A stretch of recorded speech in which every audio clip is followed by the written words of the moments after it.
Olá, pessoal. Vamos aí começar mais um Sgordcast hoje sobre testes genéticos e quimioprevenção do câncer de mama. E eu estou muito feliz de estar aqui, agradeço o convite. Eu sou o Afrânio Coelho, mastologista aqui do Rio de Janeiro. E tenho o prazer de estar aqui com dois queridos amigos, mastologista Eduardo Bruno Jordano, depois e Luiz Gustavo, oncologista clínico. Queria que vocês se apresentassem para a gente começar aqui esse nosso bate-papo.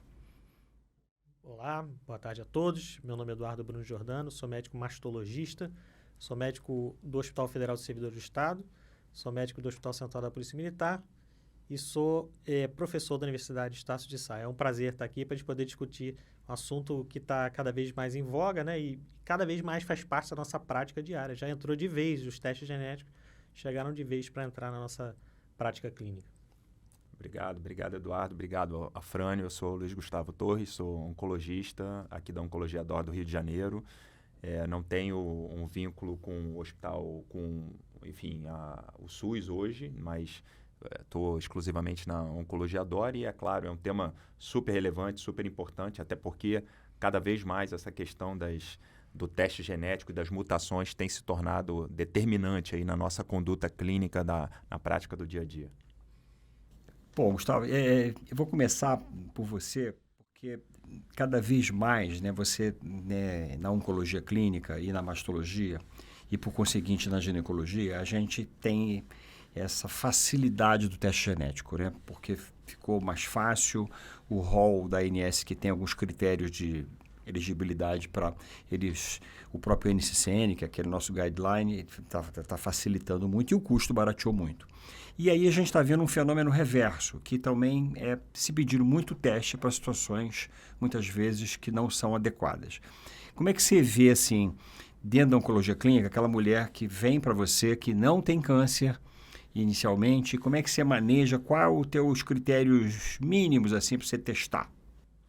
Eu acho que antes de falar para quem pediu o teste, eu acho que é importante a gente também comentar que tipo de teste pedir, né? Eu acho que existem diferentes painéis hoje de testes e eu acho que a gente tem que ter um cuidado muito grande quando a gente recomenda a paciente para que ela faça um teste, porque se a gente eventualmente pede um painel muito largo, um painel de muitos genes, é claro que existe um maior risco da gente identificar eventualmente uma mutação que não tem papel nenhum e que vai trazer uma preocupação grande para a paciente e até para nós não vamos saber exatamente como interpretar uma mutação que às vezes é desconhecida e às vezes não tem nenhum papel definido para aquela pessoa, né? Então, hoje, a determinação, existem algumas recomendações, mas numa pessoa que não tem, nunca teve câncer e não tem história familiar, né, ela precisaria preencher um critério muito específico para que fosse recomendado um teste genético para essa paciente. E aí é importante lembrar que a menor parte dos casos de câncer de mama, por exemplo, estão associadas a mutações, né? A maioria dos casos, mais de 90% dos casos são relacionados a outros fatores, muitos deles ambientais, mas não tem nenhuma ligação com uma mutação hereditária. Então, é claro que hoje a recomendação principal é, muitas vezes, a partir de um caso de câncer, e aí a partir daquele familiar que eventualmente é testado, a gente recomenda testes para os outros familiares. Muito bom.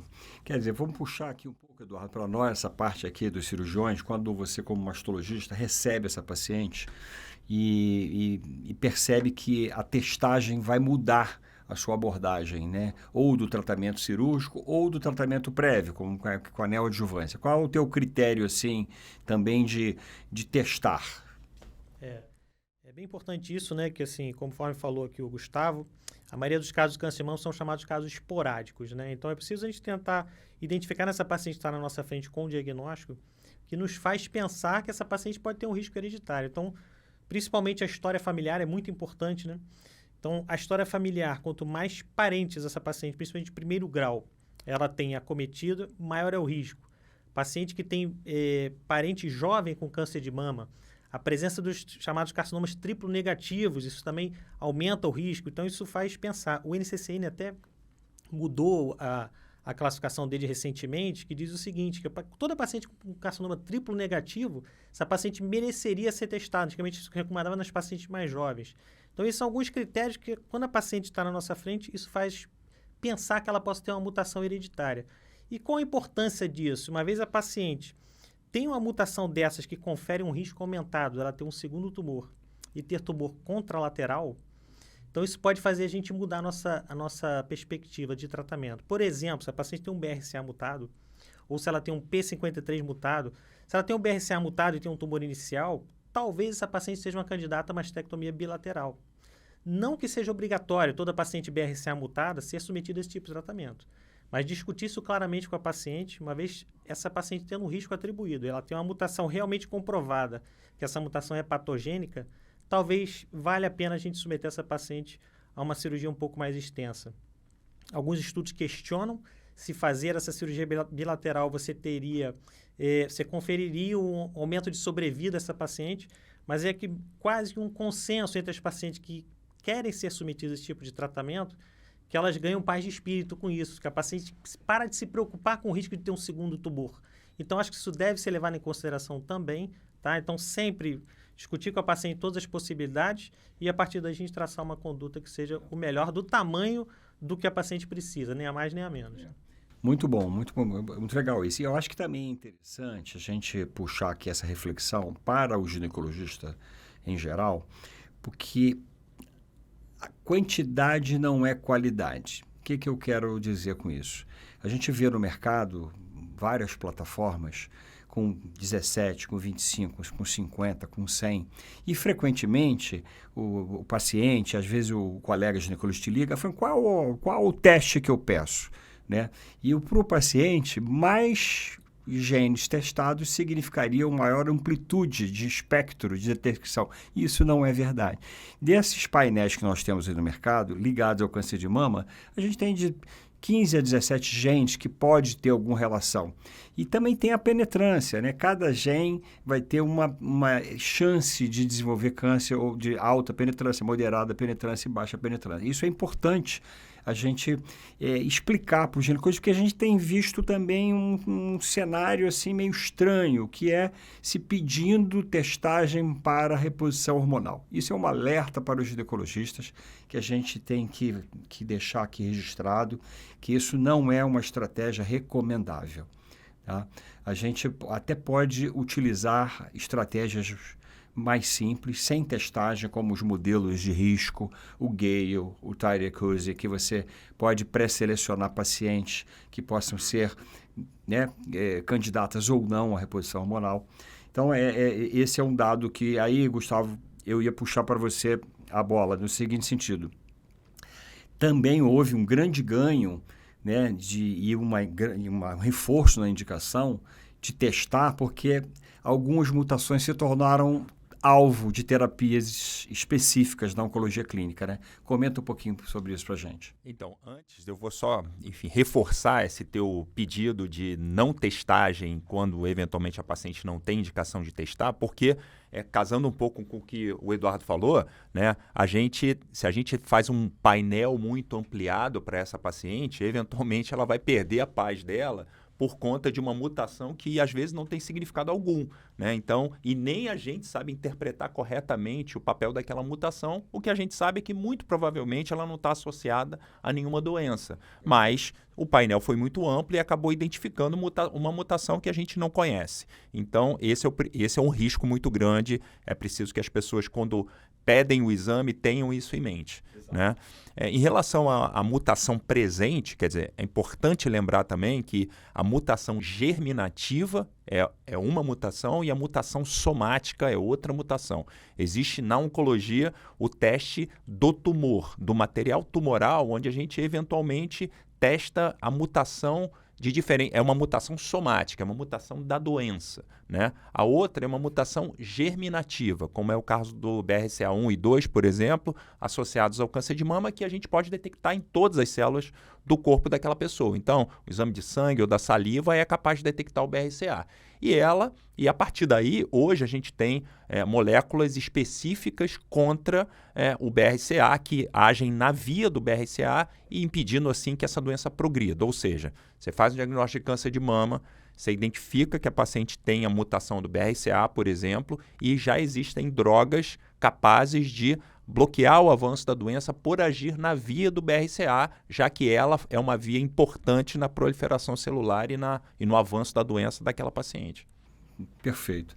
Eduardo, assim, e a gente vê, né, a gente cada vez vê mais pacientes testadas, e eu venho observando um fenômeno que quanto maior o espectro de genes testados, mais VUS aparece, né? E quando o paciente que tem câncer de mama, às vezes, que você testou por um motivo que você elencou anteriormente, e ela não apresenta mutação, mas ela apresenta um VUS. Um VUS de MSH, um VUS de genes não diretamente relacionados ao câncer de mama. E aí fica aquela... Explica pra gente o que é esse VUS, como é que você maneja. Isso tem sido cada vez mais presente na nossa prática, né? E um dado importante que antigamente, quando se testava, existia a recomendação de se começasse pelo BRCA1 e 2, né? Até por uma questão de custo também, o custo muito elevado, né? Então, hoje a gente tem acesso a esses painéis com custo até inferior do que era que se testava só o BRCA1 e 2, né? Então, até só para exemplificar, hoje eu atendi de manhã uma paciente no Hospital do Servidor do Estado, uma paciente do SUS, que ela fez a testagem, foi solicitado para ela e ela conseguiu fazer. Ela fez o teste genético, estamos aguardando o resultado dela, porque ela tinha uma paciente mais jovem com tumor triplo negativo. Então, isso pode mudar a conduta, conforme o Gustavo falou aqui. Não que, infelizmente, no SUS a gente não tem acesso à medicação, né, do paciente BRCA mutado, mas pode mudar a nossa conduta em razão do tratamento ofertado a ela, né? Então, eu acho que isso é importante. Outro dado importante também é a questão do aconselhamento pré-teste, né? Tipo assim, quando a gente opta por fazer essa testagem genética, a gente saber o que isso vai mudar na nossa conduta, né? Não necessariamente esse aconselhamento pré-teste precisa ser feito por um geneticista, mas precisa ser feito por uma pessoa que esteja habituado a lidar com esse tipo de testagem, saber os resultados que isso vão advir dessa paciente. Então, qual foi a pergunta que você fez mesmo, Fran? Até que perdi aqui o assunto. Então, porque eu acho que a gente, como cirurgião, tem que ser incisivo, que faz parte da nossa personalidade, de dizer para ela, a senhora tem um VUS. Sim. Isso não significa nada. Eu não vou fazer uma mastectomia porque você tem um VUS num gene que não está relacionado ao câncer de mama. Não se preocupe, você tem que passar, olhar do olho da paciente e dizer isso para ela. Você não pode ser seduzido, né, seduzido por um universo que você não conhece. Então, assim, quanto mais a gente amplia o teste genético, mais a gente tem essas VUS, né? As VUS são chamadas Variants of Uncertain Significance, quer dizer, variação de significado incerto. Então, você identifica uma mutação genética, mas você não sabe se aquilo está associado a uma doença em si. E o nosso genoma ele é muito grande, né? Então, eventualmente, pode achar pequenas alterações na sequência que aquilo não tem significado clínico. Então, é importante, assim, os laboratórios até têm essa obrigação de ficar acompanhando essas variantes de significado incerto e que elas normalmente são reclassificadas com o tempo, vão sendo identificadas e isso vai sendo classificado, a maioria delas, como não patogênicas. A gente tem uma estatística que fala que menos de 10% dessas VUS, elas vão realmente estar associadas a alguma patologia. Então, nesse caso, isso deve ser tranquilizador. Então, assim, isso deve fazer parte dessa discussão do aconselhamento pré-teste que a gente estava falando, que se vier uma VUS dessa, a paciente não perder noite de sono por causa disso, e que o mais importante, você está no planejamento cirúrgico de uma paciente e aquilo vem uma VUS, o nosso planejamento cirúrgico não deve ser alterado por conta dessa VUS, porque provavelmente isso não tem nenhum significado clínico, e a gente não avançar o sinal e acabar indicando um tratamento mais radical por conta disso. Perfeito. Gustavo, a gente... fruto dessa experiência que a gente vem ganhando em solicitar mais testes, né? A gente vai ganhando esse volume. E muitas vezes a gente tem 3, 4 empresas no Brasil e no Rio de Janeiro com excelente qualidade. E às vezes vejo resultados assim. Ausência de mutações. Às vezes vem esse VUS. Às vezes vem um potencial incerto. Variação provavelmente patogênica e variação patogênica. Esses são, em geral, os 5 padrões de laudos que a gente tem. A gente sabe que quando há a variação patogênica, está definido. A variação provavelmente patogênica também está definido, até para terapia-alvo, né, o BRCA mutado e tudo isso. Quando que você percebe que realmente, e a gente não tem oncogeneticista em tudo que é lugar, a gente tem uma limitação, uma especialidade que vem ganhando musculatura bastante, né? Mas a gente tem uma oferta limitada de especialistas e o oncologista clínico e o mastologista estão aptos a cada vez mais entrar nessa seara, digamos assim. Mas tem que ter essa bagagem né, conceitual para não ter insegurança. Quando que você realmente recomenda para fazer um aconselhamento genético, um oncogeneticista? Qual é o teu critério? Então, acho que uma coisa importante também é a gente reforçar que o teste genético é importantíssimo. Ele pode salvar a vida da paciente e de familiares da paciente, né, depois de um caso de câncer de mama, principalmente. Então, esse dado é um dado fundamental, quer dizer, uma mulher durante a sua vida tem um risco aproximado ali de 12% de desenvolver câncer de mama, se ela viver até os 80 anos, 90 anos, e se ela for portadora do BRCA, por exemplo, ela tem risco de 80% de desenvolver câncer de mama. Então, isso mostra a importância de se eventualmente identificar a presença da mutação. Os critérios, como o Eduardo já tocou, né, eu acho que é importante, o critério da idade é muito relevante. Hoje em dia, pelo NCCN, só lembrando, o NCCN é um balizador, é uma entidade que baliza muito as nossas condutas, é um balizador internacional que a gente utiliza no nosso dia a dia, apesar dos critérios da ANS serem um pouquinho diferentes, né? O que eu uso na prática é que toda paciente com menos de 50 anos e diagnóstico de câncer de mama tem indicação de ser testada. Toda paciente com tumor triplo, independente do subtipo, qualquer tipo de câncer de mama, ela deve ser testada com menos de 50 anos. E toda mulher com um câncer triplo negativo de mama também deve ser testada independente da idade. Então, se ela tiver um triplo negativo aos 70 anos, ainda assim essa paciente pode ser portadora de mutação e ter desenvolvido o câncer só com 70 anos. E eu acho que uma diferenciação também importante que as pessoas esquecem é que apenas o BRCA1 tem uma ligação mais forte com o triplo negativo, né? O BRCA2 ele pode predispor a carcinomas, principalmente receptor hormonal positivo, né? Então, porque às vezes a gente pensa só na mutação quando é um triplo negativo e não necessariamente isso é verdade. Então, toda paciente com menos de 50 anos deve testar. Isso que você comentou é um ótimo momento para a gente desmistificar isso, porque parece que a medicina tem uns conceitos que se sedimentam assim, e já está sedimentado na comunidade médica, assim, o triplo negativo a gente testa, mas o luminal não testa. E isso não é verdade. Ou então, também, assim, a jovem a gente testa. A gente não testa. E para ilustrar, a gente estava conversando antes aqui, essa questão sempre é bom. Eu tenho uma família que eu tratei uma moça de câncer de mama aos 28 anos e 14 anos depois ela fez um outro câncer de mama, na mama contralateral. Na época que ela foi operada, tem muito tempo, ela não tinha testagem com tanta facilidade. No segundo câncer ela testou e tinha uma mutação BRCA2. E nesse momento ela optou por fazer a mastectomia bilateral, operou, fez todo o tratamento, está ótimo e tal. E curiosamente, essa coisa, como a mutação já envolve uma necessidade da família, e essa preocupação que você tem de envolver a família. E a mãe sempre ia na consulta, e ela virou para mim, aos 65 anos, ela virou para mim assim, eu já estou livre, né, da doença, porque eu já tenho 65 anos e eu li em algum lugar, na internet, não sei, que depois com a idade esse risco vai diminuindo, né? Eu falei para ela, olha, realmente a prevalência maior é da mulher mais jovem, mas eu acho que você deveria testar. A sua filha teve câncer de mama bilateral, tem uma mutação, você deveria testar. E recomendei, pedi, fiz o teste para ela. Ela não testou, resolveu. E 1 ano e meio depois ela voltou com câncer de mama e testou e tinha a mutação. Então, o alerta que eu quero deixar aqui para os colegas ginecologistas é assim, quando você tem uma mutação como o BRCA, e até os laboratórios hoje, eu estava comentando aqui antes, a maioria deles, quando tem uma mutação, eles oferecem para 3 ou 4 ou 5 familiares gratuitamente a testagem.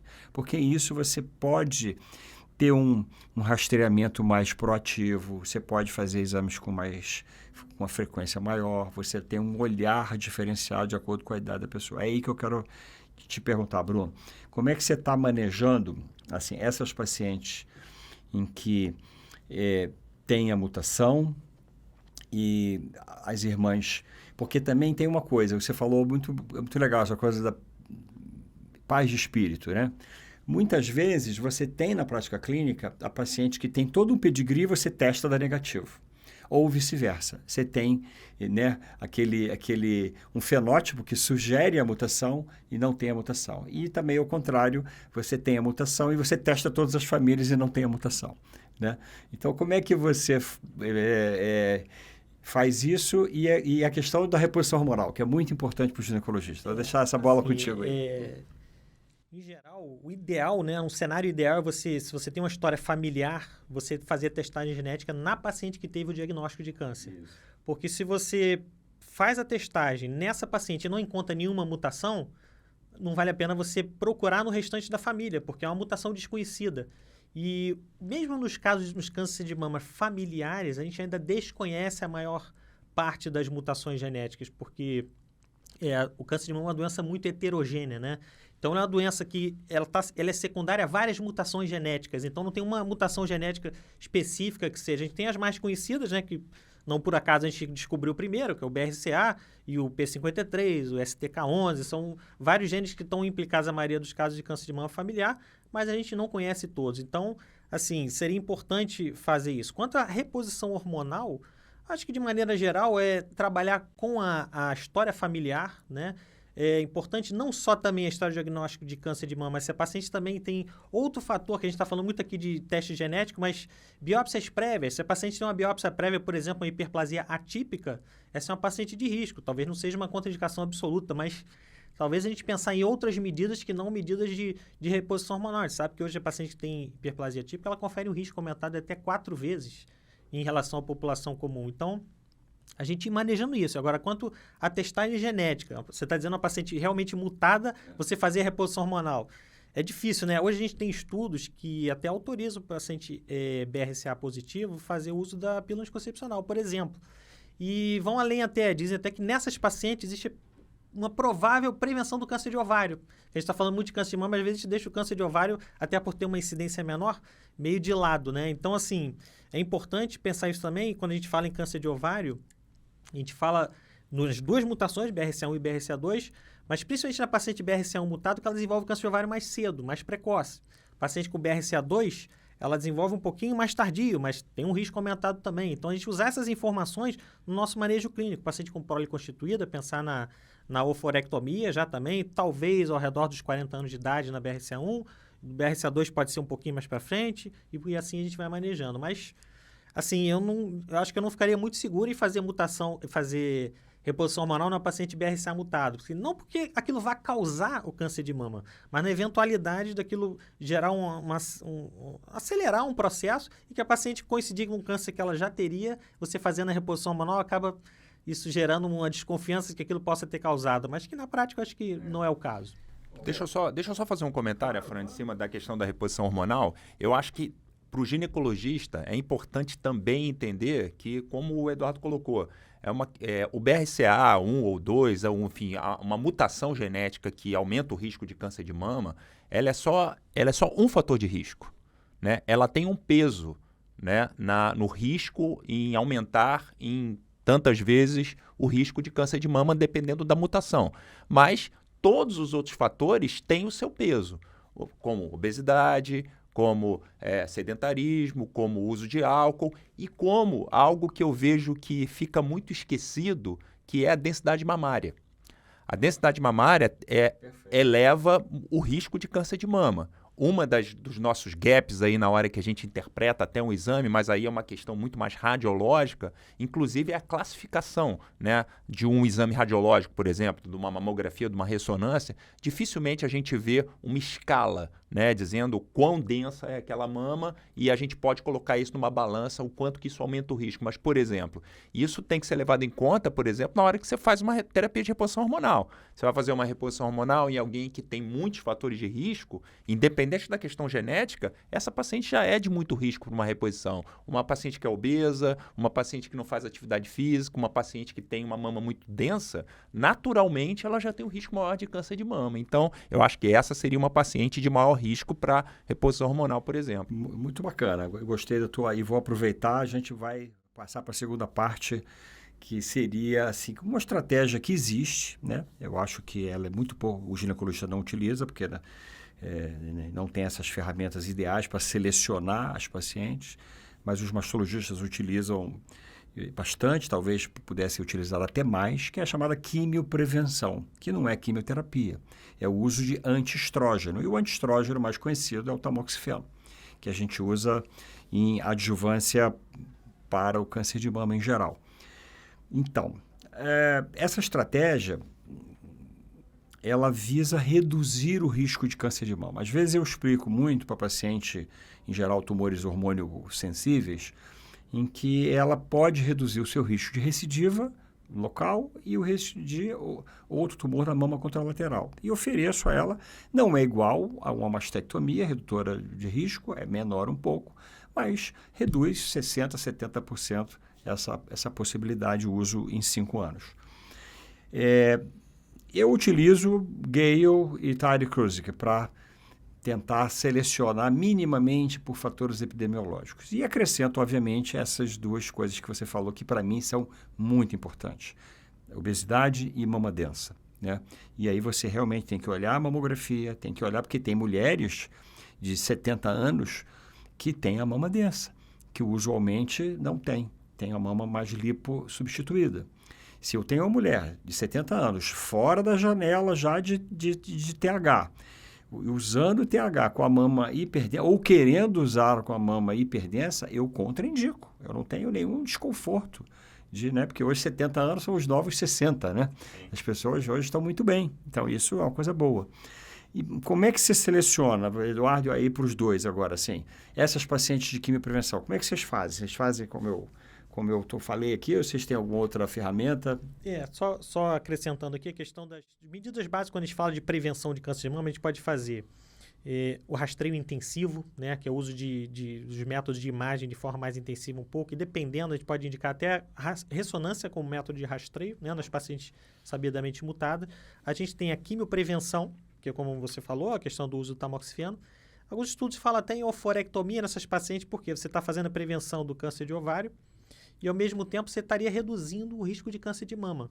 E nessa paciente, é curioso que os guidelines eles autorizam você fazer reposição hormonal na paciente mutada, que isso não haveria piora no risco dela, porque uma paciente com 40 anos você faz uma oforectomia, é uma paciente que, invariavelmente, ela vai estar sintomática, não tem como. Então, essa paciente se beneficiaria da reposição hormonal. Então, assim, na prática, eu até acho que o Afrânio e o Gustavo vão concordar comigo, paciente com diagnóstico de câncer, ela usa o tamoxifeno sem reclamar. Ela não tem nenhum efeito colateral.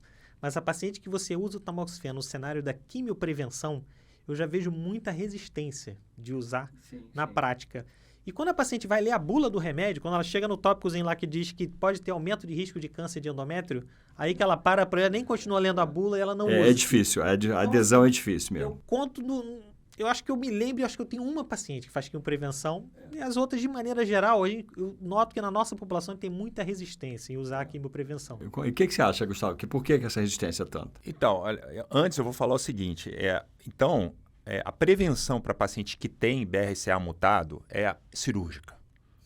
O papel de quimioprevenção para essa população é muito limitado, os dados tem até dados controversos, então, realmente, a recomendação é a paciente que não aceita uma cirurgia redutora de risco, a recomendação é insistir. Então, você tem que acessar essa questão. Melhora a relação médico-paciente, Você tem que ir evoluindo isso até o momento em que ela aceita, porque a prevenção é cirúrgica, tá? Então, a gente está falando das outras pacientes que não têm mutação. Existe, de fato, o que a gente, oncologista, acaba vendo são pacientes que têm lesões precursoras, né? Então, é importante a gente colocar...